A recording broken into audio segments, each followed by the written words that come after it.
Que tal, saúdos? O BNG quenta motores para o arranque do curso político. Os nacionalistas presentaron unha batería de medidas que van levar ao Parlamento galego. De con todo ampliamos, isto é Pontevedra 10. Comezamos.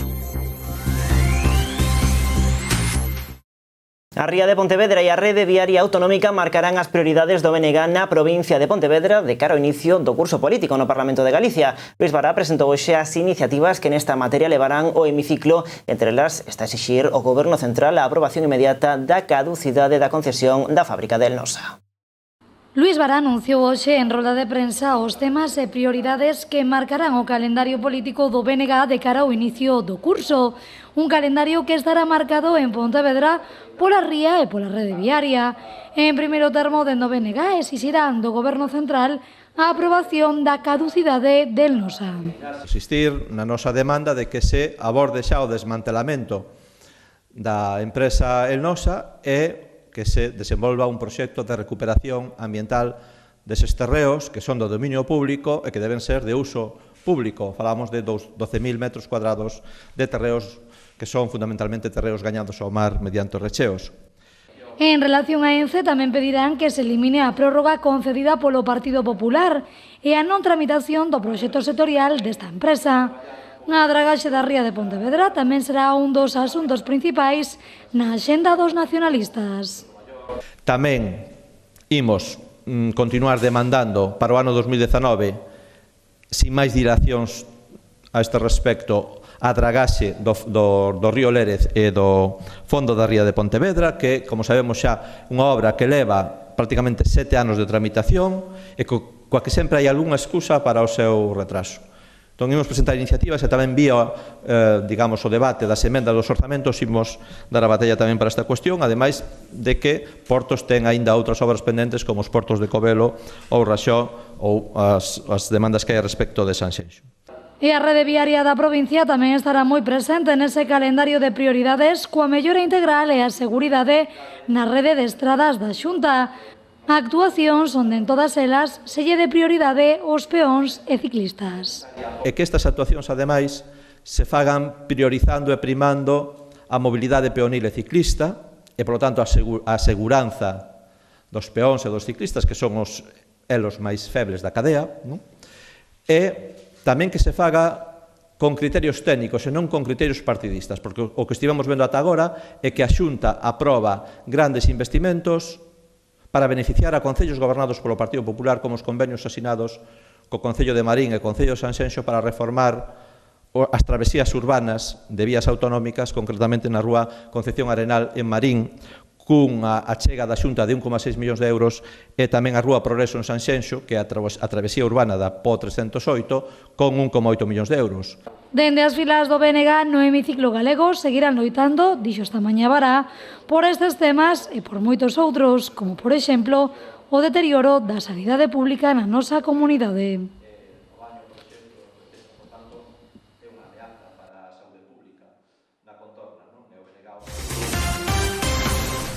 O alcalde de Pontevedra visitou esta mañá a recta final das obras que farán 100% accesible o pabillón de deportes de Pontevedra. Tratase dunha actuación que inclúe a instalación dun ascensor, baños para persoas con mobilidade reducida e tamén persoas ostomizadas, ramplas e espazos nas bancadas para cadeiras de rodas. O alcalde de Pontevedra, acompañado dos concelleiros de Deportes e de Obras, visitou hoxe as obras de reforma que se están facendo no pabillón municipal de Deportes da cidade e que unha vez concluídas van a resolver, segundo dixo esta mañá o rexedor pontevedrés, a accesibilidade universal da instalación deportiva máis empregada do concello. E que era unha obra necesaria e que vai garantizar a accesibilidade total, non só para a xente que queira ver os partidos, senón tamén para todos os clubes, as oficinas que hai no pabillón municipal, para o propio palco. Unhas obras que manterán o deseño de Alejandro de la Sota e que se centran principalmente na construción dun ascensor neste edificio.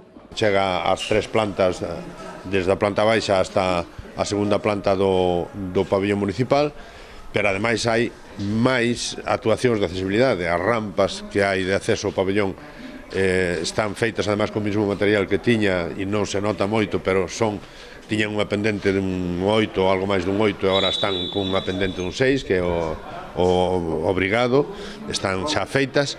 Se vai a facer un baño adaptado para discapacitados, que non había tampouco, e que se pode acceder a él co ascensor desde calquer planta.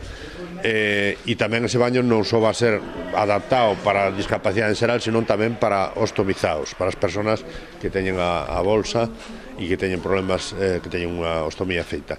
As obras estarán rematadas en outubro, pese a isto non impiden o desenvolvemento da actividade deportiva nin van a alterar o calendario dos partidos de competición oficial. Coa reforma en marcha darase acceso a todas as persoas ao pabillón. Uns traballos que contan cun investimento total de preto dos 200.000 euros. O médico e tamén cantautor Luis Emilio Batallán está dende onte en folga de fame no Colexio de Médicos de Pontevedra, faino para denunciar os recortes no sistema sanitario galego. Batallán quere amosar deste xeito o seu rexeitamento ante as políticas que aproba e dirixe Alberto Núñez Feijóo e tamén a Xunta de Galicia. Luis Emilio Batallán está en folga de fame dende o luns 27 de agosto. O obxectivo, denunciar públicamente os recortes que está sufrindo a sanidade pública galega. Recortes, todos eles, aprobados e dirixidos, di o cantautor e médico, por Alberto Núñez Feijóo. Unha folga por unha actitude de dignidade personal ante un abuso, ante recortes na sanidade pública e dar o traballo á privada. E personalmente contra Alberto Núñez Feijóo, que penso que é un burócrata austericida sin alma. E polo tanto, é unha folga motivada por recortes sanitarios e, sobre todo, o ERE, tamén fraudulento, que nos fixeron a min e a máis de 600 médicos en Galicia, que nos mandaron para casa, con trampas, e que os teño no Tribunal Supremo. Espero ganarlle, pero claro, como a xusticia é lenta, xa me cansei un pouco de estar esperando o fallo judicial, non? En relación a ese ERE fraudulento, Batallán di que lle filtraron información do Consello de Contas que lles dá razón aos médicos, que confirma o desmantelamento da sanidade pública na nosa comunidade. Básicamente, defender os dereitos de todos os profesionales, de todos os compañeiros mal pagados e defender os intereses dos cidadáns que están sufrindo recortes na sanidade pública, igual que fixeron con nós, están facendo actualmente tamén con compañeiros, vamos, que os recortes están... Este é un gran presidente recortador e creo que non é digno de presidir Galicia, unha persoa que non ten sensibilidade social, nin o único que apunta son os números e despois hai persoas detrás deses números que pagan as consecuencias das súas decisións políticas. Unha folga iniciada este luns e que continuará ata que o seu corpo aguante. Teño pensado chegar hasta o remate.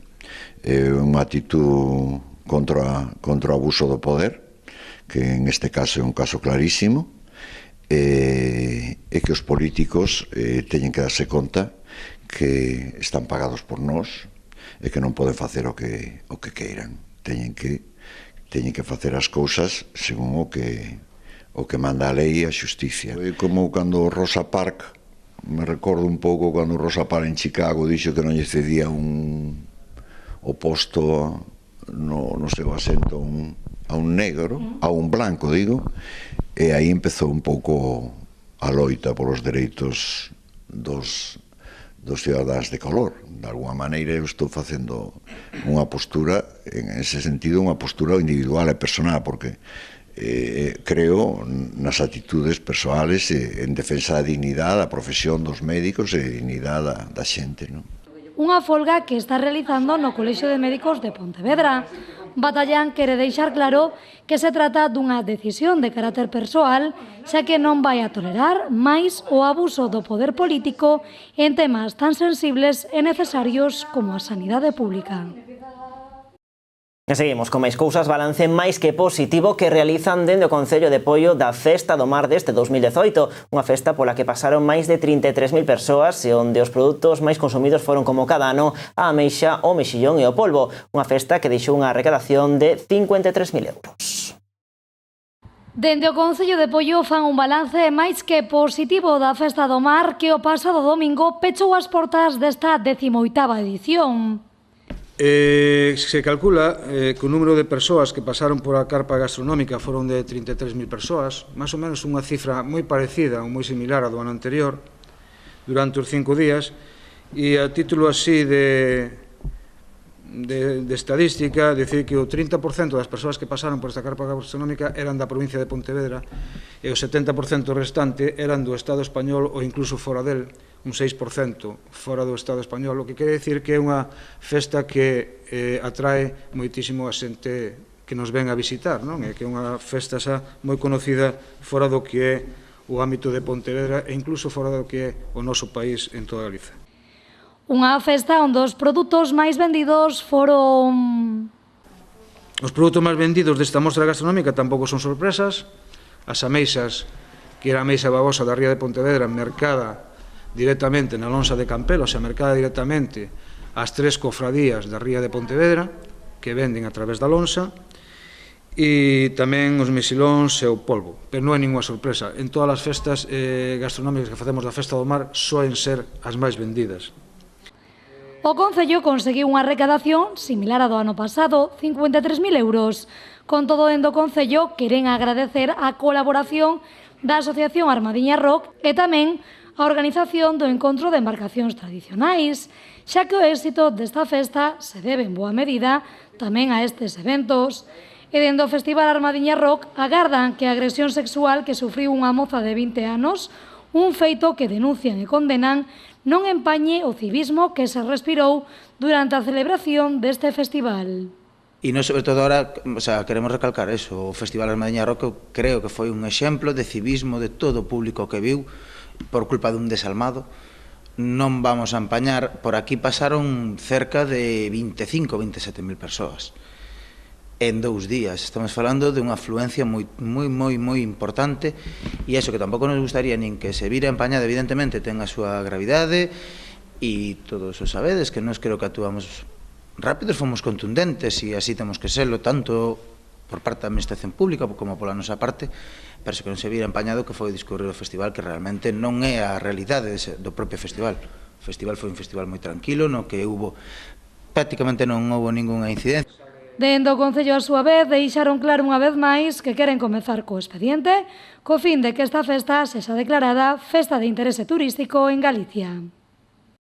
Esta tarde estivo pechado ao tráfico a Rúa dos Campos debido ás obras que se están realizando en Monte Porreiro a Fundiuse a calzada. Segundo informou a Policía Local, as obras tiveron unha duración de 6 horas, polo que se estima que rematen en media hora, en torno ás 10:30 deste martes. O acceso a Monte Porreiro foi ao longo da xornada pola Ponte das Palabras e a Avenida de Bos Aires. O fundimento da calzada foi o pasado xoves co motivo das obras de soterramento da liña de alta tensión, afectando a parte da calzada. Non se puderon realizar antes estes traballos porque afectaban o operativo de tráfico do triatlón da pasada fin de semana. Por tanto, a empresa adxudicataria das obras balizou a zona e asegurou o paso de vehículos. Agora aproveitase para rematar as obras neste punto para que de cara a esta fin de semana, coa Feira Franca en camiño, esa zona estea xa completamente operativa. E o Grupo Popular de Pontevedra solicitou nesta xornada a instalación dun punto lila durante a celebración desa Feira Franca. Piden que ese espazo conte con persoal autorizado e persoal especializado en violencia machista e que permita así denunciar posibles casos, ademais de ofrecer asesoramento e axuda en caso de sufrir unha agresión sexual. Dende as filas populares consideran que este espazo debe ser visible para todas as persoas que participan na festa para contar con esas persoas especializadas que poidan socorrer a posibles víctimas. Consideran que sería bo que os profesionais en materia de violencia machista e igualdade estivesen nese espazo establecido para ofrecer unha mellor atención. Dende a formación de Rafa Domínguez entenden que para poder loitar contra este problema social non se debe escatimar en esforzos. Así os populares piden que, ademais de ofrecer información para saber onde acudir en caso de coñecer ou sufrir un caso de violencia machista ou agresión sexual, se ofreza tamén un servizo de atención eficiente.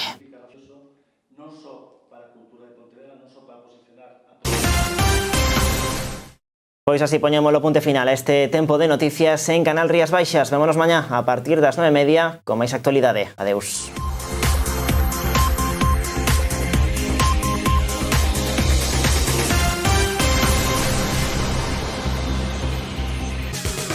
Tegal, venda e comercialización de todo tipo de telas e complementos. Venda ao público e profesionais, tanto o metro como o peso. Para o teu fogar, estores, panel xaponés, colchas, fundas nórdicas, confección a medida coa tela que elixas. Tegal en Pontevedra e en tegal.es.